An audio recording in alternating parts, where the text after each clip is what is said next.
या देवी सर्वभूतेषु शक्तिरूपेण संस्थिता नमस्तस्यै नमस्तस्यै नमस्तस्यै नमो नमः। जय माता दी। आप सभी का हमारे YouTube चैनल पर हार्दिक स्वागत है। आज नवरात्र के छठे दिन आइए सुने कात्यायनी माता की पौराणिक कथा। नवरात्र के छठे दिन माँ कात्यायनी की पूजा का विधान है। इनको माँ भगवती का छठा स्वरूप माना गया है। माँ कात्यायनी को युद्ध की देवी भी कहा जाता है। माता का स्वरूप स्वर्ण के समान चमकीला माना जाता है और इनका प्रिय रंग पीला है। माँ की पूजा से न सिर्फ असीम बल की प्राप्ति होती है, बल्कि इनकी कृपा से विवाह में आने वाली अड़चनें भी दूर हो जाती हैं। पौराणिक कथा के अनुसार वन में कत नाम के महर्षि थे। उनका एक पुत्र था जिसका नाम कात्य रखा गया। इसके बाद कात्य गोत्र में महर्षि कात्यायन ने जन्म लिया। उनकी कोई संतान नहीं थी। उन्होंने माँ भगवती को पुत्री के रूप में पाने के लिए कठोर तपस्या की। महर्षि कात्यायन की तपस्या से प्रसन्न होकर माँ भगवती ने उन्हें साक्षात दर्शन दिया। कात्यायन ऋषि ने माता को अपनी मनसा बताई। देवी भगवती ने वचन दिया कि वह उनके घर पुत्री के रूप में जन्म लेंगी। जब तीनों लोक पर महिषासुर नामक दैत्य का अत्याचार बढ़ गया और देवी देवता उसके कृत्य से परेशान हो गए, तब ब्रह्मा, विष्णु और भगवान शिव के तेज से माता ने महर्षि कात्यायन के घर जन्म लिया। इसलिए माता के इस स्वरूप को कात्यायनी के नाम से जाना जाता है। माता के जन्म के बाद कात्यायन ऋषि ने सप्तमी, अष्टमी और नवमी 3 दिनों तक माँ कात्यायनी की विधिवत पूजा अर्चना की। इसके बाद माँ कात्यायनी ने दशमी के दिन महिषासुर नामक दैत्य का वध कर तीनों लोक को उसके अत्याचार से बचाया। विवाह में बाधाएं उत्पन्न हो रही हैं या कुंडली में विवाह का योग नहीं बन रहा है, तो माँ कात्यायनी की विधिवत पूजा अर्चना करने के बाद 108 बार माता के मंत्रों का जप करें। विवाह योग्य कन्याओं एवं विशेष रूप में जिनके विवाह में विलंब हो रहा हो, उनके लिए नवरात्र की षष्ठी तिथि पर विशेष पूजन किया जाता है। महिलाओं के विवाह से संबंध होने के कारण इनका संबंध बृहस्पति से भी है। दाम्पत्य जीवन से संबंध होने के कारण इनका आंशिक संबंध शुक्र से भी है। शुक्र और बृहस्पति दोनों दैवी और तेजस्वी ग्रह हैं, इसलिए माता का तेज भी अद्भुत और संपूर्ण है। नवरात्र की छठी देवी माँ कात्यायनी का स्वरूप अत्यंत चमकीला है। इनकी 4 भुजाएं हैं। माता की दाहिनी तरफ का ऊपर वाला हाथ अभय मुद्रा में तथा नीचे वाला वर मुद्रा में है। बाईं तरफ के ऊपर वाले हाथ में तलवार और नीचे वाले हाथ में कमल पुष्प सुशोभित है। इनका वाहन सिंह है। माँ कात्यायनी की भक्ति और उपासना द्वारा मनुष्य को बड़ी सरलता से अर्थ, धर्म, काम, मोक्ष चारों फलों की प्राप्ति हो जाती है। वह इस लोक में स्थित रहकर भी अलौकिक तेज और प्रभाव से युक्त हो जाता है। माँ को जो सच्चे मन से याद करता है, उसके रोग, शोक, संताप, भय आदि सर्वथा विनष्ट हो जाते हैं। जन्म जन्मांतर के पापों को विनष्ट करने के लिए माँ की शरणागत होकर उनकी पूजा उपासना के लिए तत्पर होना चाहिए। इस दिन प्रातः काल से ही माँ भगवती का अर्चन एवं पूजन किया जाता है। देवी भक्तों का अनुभव है कि यदि कोई कन्या इस षष्ठी पूजन को पूर्ण विधि विधान एवं श्रद्धा से कर ले तो उसका विवाह 1 वर्ष के भीतर ही हो जाता है। ज्योतिष शास्त्र के अनुसार कोई भी विवाह योग्य कन्या ये पूजन कर सकती है।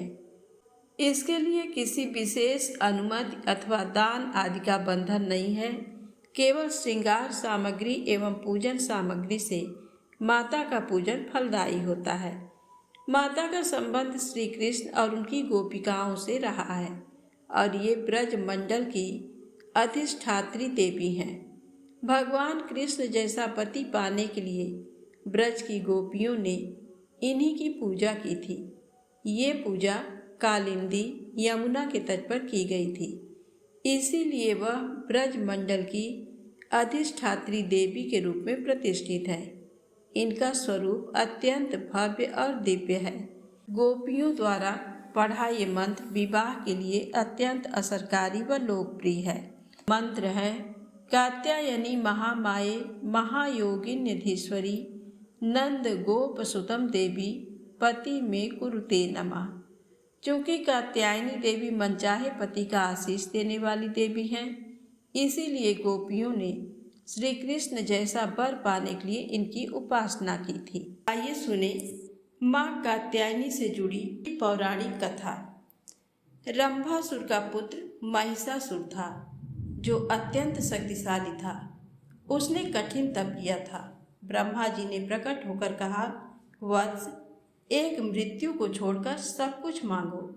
महिषासुर ने बहुत सोचा और फिर कहा, ठीक है प्रभु, देवता, असुर और मानव किसी से मेरी मृत्यु ना हो। किसी स्त्री के हाथ से मेरी मृत्यु निश्चित करने की कृपा करें। तब ब्रह्मा जी एवमस्तु कहकर अपने लोक चले गए। वर प्राप्त करने के बाद उसने तीनों लोकों पर अपना अधिकार जमाकर त्रिलोकाधिपति बन गया। तब भगवान विष्णु ने सभी देवताओं के साथ मिलकर सबकी आदि कारण भगवती महाशक्ति की आराधना की। सभी देवताओं के शरीर से एक दिव्य तेज निकलकर एक परम सुंदरी स्त्री के रूप में प्रकट हुआ। हिमवान ने भगवती की सवारी के लिए सिंह दिया तथा सभी देवताओं ने अपने अपने अस्त्र शस्त्र महामाया की सेवा में प्रस्तुत किए। भगवती ने देवताओं पर प्रसन्न होकर उन्हें शीघ्र ही महिषासुर के भय से मुक्त करने का आश्वासन दिया। भगवती दुर्गा हिमालय पर पहुंची और अट्टहास पूर्वक घोर गर्जना की। महिषासुर के असुरों के साथ उनका भयंकर युद्ध छिड़ गया। एक एक करके महिषासुर के सभी सेनानी मारे गए। फिर विवश होकर महिषासुर को भी देवी के साथ युद्ध करना पड़ा। महिषासुर ने नाना प्रकार के मायिक रूप बनाकर देवी को छल से मारने का प्रयास किया, लेकिन अंत में भगवती ने अपने चक्र से महिषासुर का मस्तक काट दिया। कहते हैं कि देवी कात्यायनी को ही सभी देवों ने एक एक हथियार दिया था और उन्हीं दिव्य हथियारों से युक्त होकर देवी ने महिषासुर के साथ युद्ध किया था। तो प्रेम से बोले, कात्यायनी माता की जय हो। अब आइए सुने षष्ठी माता की पौराणिक कथा। प्राचीन समय में प्रियव्रत नाम के एक बहुत प्रसिद्ध राजा हुए। इनके पिता का नाम स्वयंभू मनु था। प्रियव्रत योगी राज थे और इस कारण विवाह भी नहीं करना चाहते थे।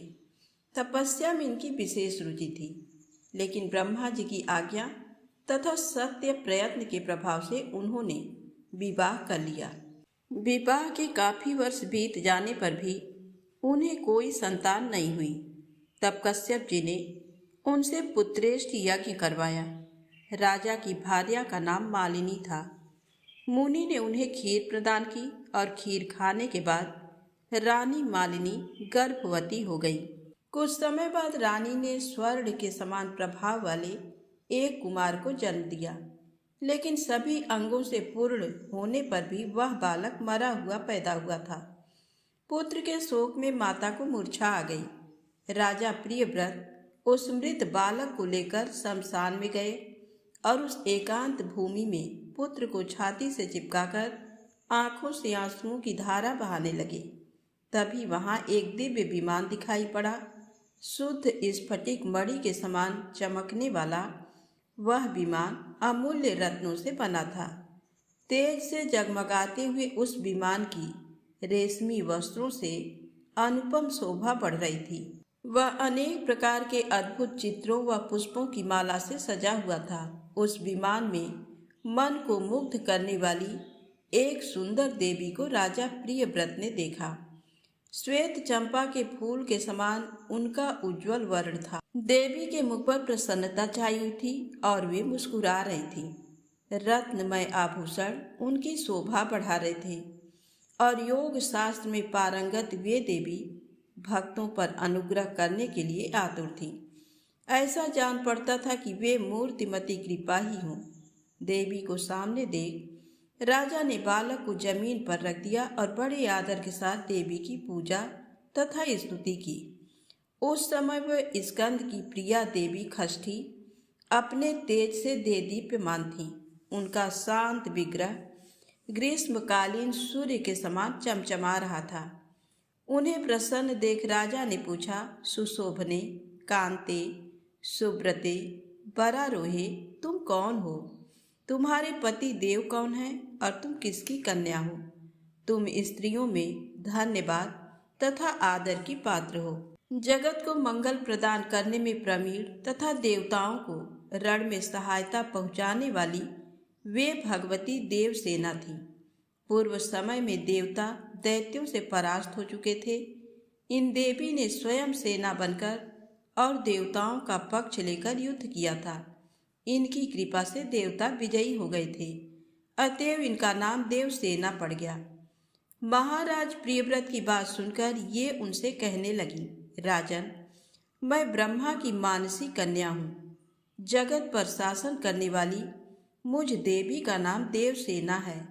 विधाता ने मुझे उत्पन्न करके स्वामी कार्तिकेय को सौंप दिया है। मैं संपूर्ण मातृकाओं में प्रसिद्ध हूँ। स्कंद की पतिव्रता भार्या होने का गौरव मुझे प्राप्त है। भगवती मूल प्रकृति के छठे अंश से प्रकट होने के कारण विश्व में देवी खष्ठी के नाम से मैं प्रसिद्ध हूँ। मेरे प्रसाद से पुत्रहीन व्यक्ति सुयोग्य पुत्र, प्रियाहीन जन प्रिया, दरिद्री धन तथा कर्मशील पुरुष कर्मों के उत्तम फल प्राप्त कर लेते हैं। राजन, सुख दुख भय शोक हर्ष मंगल संपत्ति और विपत्ति ये सब कर्म के अनुसार होते हैं। अपने ही कर्म के प्रभाव से पुरुष अनेक पुत्रों का पिता होता है और कुछ पुत्रहीन भी हो जाते हैं। किसी को मरा हुआ पुत्र तो किसी को दीर्घजीवी पुत्र प्राप्त होता है। ये सब कर्म का ही फल है। गुड़ी अंगहीन अनेक पत्नियों का स्वामी, भार्या रहित, रूपवान, रोगी और धर्मी होने में मुख्य कारण कर्म ही है। कर्म के अनुसार ही व्याधि होती है और पुरुष आरोग्यवान भी होता है। अतएव राजन, कर्म सबसे बलवान है। ये बात श्रुति में कही गई है। इस प्रकार कहकर देवी खष्ठी ने उस बालक को उठा लिया और अपने महान ज्ञान के प्रभाव से खेल खेल में ही उसे पुनः जीवित कर दिया। अब राजा ने देखा तो सुवर्ण के समान प्रभाव वाला वह बालक हंस रहा था। अभी महाराज प्रियव्रत उस बालक को देख ही रहे थे कि देवी देवसेना उस बालक को लेकर आकाश में जाने को तैयार हो गई। ये देख राजा के कंठ, ओष्ठ तथा तालु सूख गए। उन्होंने पुनः देवी की स्तुति की। तब संतुष्ट हुई देवी ने राजा से वेदोक्त वचन कहा, तुम स्वयंभू मनु के पुत्र हो। त्रिलोकी में तुम्हारा शासन चलता है। तुम सर्वत्र मेरी पूजा कराओ और स्वयं भी करो, तब मैं तुम्हें कमल के समान मुख वाला ये मनोहर पुत्र प्रदान करूंगी। इसका नाम सुब्रत होगा। इसमें सभी गुण तथा विवेक शक्ति विद्यमान रहेगी। ये भगवान नारायण का कलावतार तथा प्रधान योगी होगा। इसे पुनर्जन्म की सभी बातें स्मरण रहेंगी। क्षत्रियों में श्रेष्ठ ये बालक 100 अश्वमेघ यज्ञ करेगा। सभी इसका सम्मान करेंगे। उत्तम बल से संपन्न होने के कारण ये ऐसी शोभा पाएगा जैसे लाखों हाथियों में सिंह। ये धनी, गुणी, शुद्ध, विद्वानों का प्रेम भाजन तथा योगियों, ज्ञानियों एवं तपस्वियों का सिद्ध रूप होगा। त्रिलोकी में इसकी कीर्ति फैल जाएगी। यह सबको सब संपत्ति प्रदान करेगा। इस प्रकार कहने के पश्चात भगवती देवसेना ने उन्हें वह पुत्र दे दिया। राजा प्रियव्रत ने पूजा की, सभी बातें स्वीकार कर ली। इस प्रकार भगवती देवसेना ने उन्हें उत्तम वर देकर स्वर्ग के लिए प्रस्थान किया। राजा भी प्रसन्न चित्त होकर अपने मंत्रियों के साथ घर लौट आए और पुत्र विषयक सारा वृत्तांत सभी को कह सुनाया। ऐसे प्रिय वचन सुनकर सभी स्त्री पुरुष परम संतुष्ट हो गए। राजा ने सर्वत्र पुत्र प्राप्ति के उपलक्ष्य में मांगलिक कार्य आरंभ करा दिया। भगवती की पूजा की, ब्राह्मणों को बहुत सा धन दान दिया। तभी से प्रत्येक मास में शुक्ल पक्ष की षष्ठी तिथि के अवसर पर भगवती षष्ठी का महोत्सव यत्न पूर्वक मनाया जाने लगा। बालकों के प्रसव गृह में छठे दिन, 21वें दिन तथा अन्नप्राशन के शुभ समय पर यत्न पूर्वक देवी की पूजा होने लगी। सर्वत्र इसका पूरा प्रचार हो गया और राजा प्रियव्रत भी स्वयं इसकी पूजा करते हैं। तो प्रेम से बोलें, माता रानी की जय हो। आइए सुने नवरात्र में सुनी जाने वाली तारा रानी की बड़ी ही अद्भुत पौराणिक कथा। इस कथा को श्रद्धा भाव से सुनने मात्र से समस्त मनोकामनाएं पूर्ण होती हैं। तो प्रेम से बोलें, अम्बे मात की जय हो। माँ भगवती को मानने वालों में से एक राजा स्पर्श थे। वो दिन रात उनकी पूजा अर्चना में लीन रहते थे। राजा को किसी चीज की कमी नहीं थी, बस उन्हें बच्चे की ख्वाहिश थी। सालों से बच्चा न होने के कारण राजा कुछ निराश रहा करते थे। एक दिन राजा की भक्ति से खुश होकर माँ भगवती ने सपने में आकर उसे 2 बेटी होने का वरदान दिया। आशीर्वाद मिलने के कुछ समय बाद राजा के घर एक बेटी पैदा हुई। बेटी पैदा होने की खुशी में राजा ने सबको दावत दी और बेटी की कुंडली बनवाने के लिए पंडितों को बुलवाया। सबने राजा से एक ही बात कही कि ये साक्षात देवी का रूप है। जहाँ भी इसके कदम पड़ेंगे वहाँ खुशियाँ ही खुशियाँ होंगी। ये भगवती देवी की भक्तन होगी। इतना सब कहकर पंडितों ने लड़की का नाम तारा रख दिया। कुछ समय के बाद मंगलवार के दिन राजा के घर एक और बेटी पैदा हुई। ज्योतिषों ने उसकी भी कुंडली बनाई और उदास हो गए। राजा ने जब उनसे उदासी का कारण पूछा तो ज्योतिषों ने बताया कि ये लड़की आपके जीवन में खूब सारा दुख लेकर आएगी। राजा ने ज्योतिषों से पूछा कि आखिर मैंने ऐसे कौन से खराब कर्म किए थे कि इसने मेरे घर जन्म लिया है। ज्योतिषों ने बताया कि आपकी दोनों बेटियां राजा इंद्र की अप्सराएं हुआ करती थीं। इनमें से बड़ी बहन का नाम तारा और छोटी का रुकमन था। एक दिन ये दोनों मिलकर धरती की सैर करने के लिए गईं। दोनों ने ही वहां पहुंचकर एकादशी के दिन का व्रत रखा। तारा ने अपनी छोटी बहन से कहा कि आज एकादशी का व्रत है, इसलिए बाजार जाकर कुछ ताजे फल ले आओ, लेकिन वहाँ कुछ खाना मत। रुकमन बाजार फल लेने के लिए चली गई। वहाँ उसे मछली के पकौड़े दिखे। उसने झट से उन्हें खा लिया और अपनी दीदी के लिए कुछ फल ले लिए। रुकमन से तारा ने पूछा कि तुम अपने लिए फल क्यों नहीं लाई? उसने जवाब दिया कि वो मछली के पकौड़े खाकर आई है। तारा ने गुस्से में कहा कि तुम पापिन हो, एकादशी के दिन तुमने मछली खा ली। ऐसे खराब कर्म के लिए मैं तुम्हें छिपकली बनने का श्राप देती हूँ। अब उसी जंगल में तारा की बहन छिपकली बनकर रहने लगी। वहाँ एक जाने माने ऋषि गुरु गोरख भी अपने कुछ शिष्यों के साथ रहते थे। उनके शिष्यों में से एक बहुत ही घमंडी था। अपने घमंड के चलते वो शिष्य कमंडल में पानी भरकर एकांत में बैठकर तपस्या करने लगा। तभी एक प्यासी गाय वहां आ गई। उसने सीधे अपना मुंह उस कमंडल में डाला और पानी पी लिया। पानी पीने के बाद जैसे ही गाय अपना मुंह बाहर को निकालने लगी तो कमंडल नीचे गिर गया और ऋषि का ध्यान भंग हो गया। ऋषि ने देखा कि गाय पानी पी गई है। अब गुस्से में ऋषि ने गाय को एक चिमटे से बुरी तरह घायल कर दिया। इस बात की जानकारी जब गुरु गोरख को पड़ी तो वे तुरंत गाय को देखने के लिए गए। जैसे ही उन्होंने गाय की हालत देखी वैसे ही अपने उस घमंडी शिष्य को आश्रम से बाहर निकाल दिया। कुछ दिनों के बाद गौ माता पर किए गए उस अत्याचार से होने वाले पाप को कम करने के लिए उन्होंने एक यज्ञ करवाया। इस यज्ञ के बारे में गाय को चिमटे से मारने वाले घमंडी शिष्य को भी पता चला। वो सीधे पक्षी का रूप धारण करके यज्ञ स्थल पर गया और भोजन में अपनी चोंच से मरा हुआ सांप डाल दिया।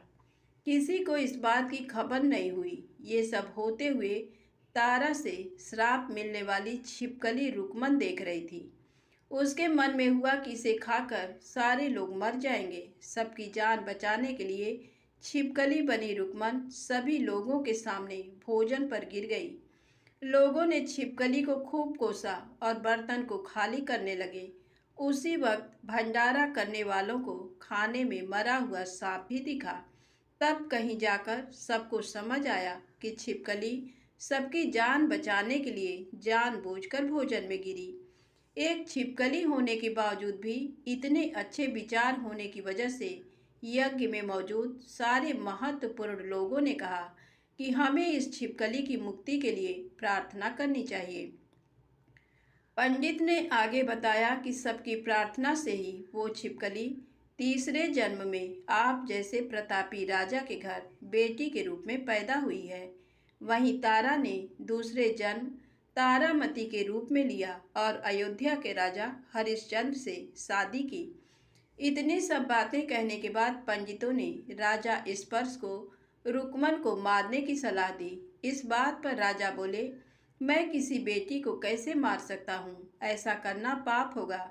फिर ज्योतिषों ने कहा कि एक संदूक में सोना चांदी लगवाकर उसके अंदर लड़की को रख देना और संदूक को पानी में बहा देना।